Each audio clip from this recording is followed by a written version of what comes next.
5 real-life horror stories in time for Halloween. You'll want to sleep with the lights on tonight.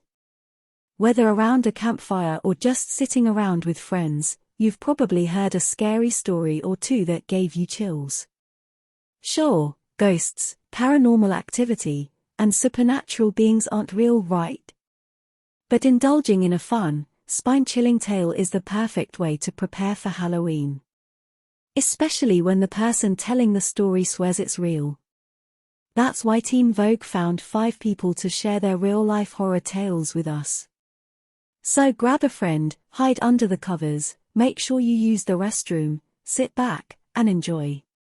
There are no creepy clowns here, but still lots to give you nightmares. If you've ever felt like you were being watched or saw something strange you couldn't explain, you'll relate to these stories. 1. The funeral home. My family home used to be a funeral home. It's over 100 years old and I'm pretty certain it's haunted. I used to have sleep paralysis sometimes when I would come home on breaks from college, where I would wake up unable to move but could see a pale figure of a girl with a dark headband standing next to my bed. She was always facing the window, so I never saw her face, but man, it was terrifying. My dog would, also, sleep in my bed and wake up in the middle of the night to bark at a dark corner in my room and stuff like that. After I had sleep paralysis, I spent the rest of that Christmas break sleeping in my mom's bed with her. Becca. 2. The ghost Marvin. My family had a ghost named Marvin. When I was away at college, my dad moved into a new house and he and my sister immediately declared it was haunted. I remember my sister texting me throughout the semester, wide awake at 4 a.m., because she was freaked out. She and my dad named him Marvin as a joke, but it kind of stuck. Marvin was actually pretty polite. He would turn off the lights when we left them on. I remember my dad and sister Skyping me, explaining the weird things that would happen. They would be watching a movie and Marvin would turn off the hallway lights and bathroom lights if they were left on. Sometimes he'd turn them back on, though, doing this multiple times throughout the movie or show. These lights went on a timer and they were the kind you had to push hard to turn off. My family decided it wasn't an electrical circuit malfunction because every time Marvin would turn off the lights you would hear the click as if someone has pushed the switch down. Once, while I was home alone one day during the summer, I was pulling my hair into a ponytail in front of the front door mirror. Suddenly I heard a man's voice say clearly in my ear, "Hello." I whipped around and no one was there. I was really freaked out, so I went for a run just to be out of the house and waited until my dad got home from lunch. We eventually moved and said goodbye to Marvin. I'm pretty sure he's still there. Jamie. 3. The haunted middle school. My middle school was haunted by the ghost of Violet Sharp, a suspect in the Lindbergh baby kidnapping. She was proved innocent after she hung herself in the maids' quarters. My school was the converted Morrow estate. Charles Lindbergh married and Morrow in my math drama classroom. But the 3rd floor, the old maids' quarters, was the most haunted place in the school. You never wanted to be roaming around after hours in any of the school. Doors would open and close, lights would flicker. But there were offices on the 3rd floor, and when you went up there down this one hallway, you would feel yourself suffocating, not 100%, but you felt it. Everyone has the same experience. And one time I was trespassing on another part of the campus with a group of friends one night, and we heard a choir of children. There 100% was no choir there. Sam. 4. The spooky summer getaway. When I was younger, my 2 siblings and I would spend summer weekends away at my cousin's house. Their house was in this region that was pretty isolated and full of farmlands.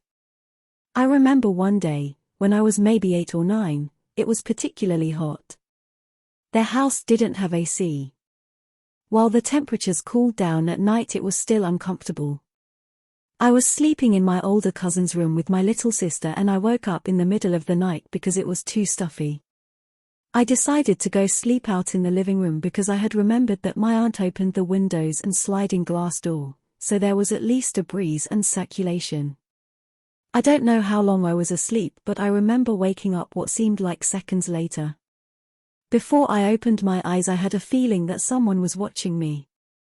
I was facing the couch, and when I finally opened my eyes, I saw a little girl sitting across from me. She wore a dress that looked like it was from the 1890s and was brushing her long, wavy hair. She was a bit transparent but had a gold tint because of the street light that was shining in on her. I blinked and she put down her brush in her lap, smiled at me, did a little wave, and mouthed hello. I immediately shut my eyes, shot up, and ran back to my cousin's room. I remember only being able to fall asleep because I convinced myself that it didn't happen. When it was morning, I was the last to wake up. I walked into the kitchen where everyone was already eating breakfast. My older brother was in the middle of telling a story.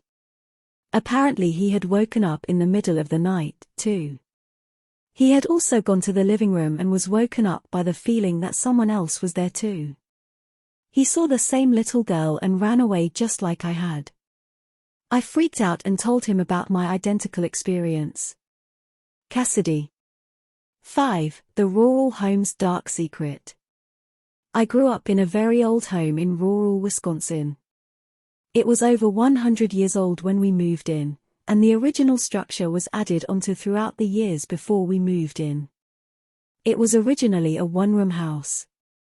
When I was little, my brother Dylan and I would always see and hear weird things.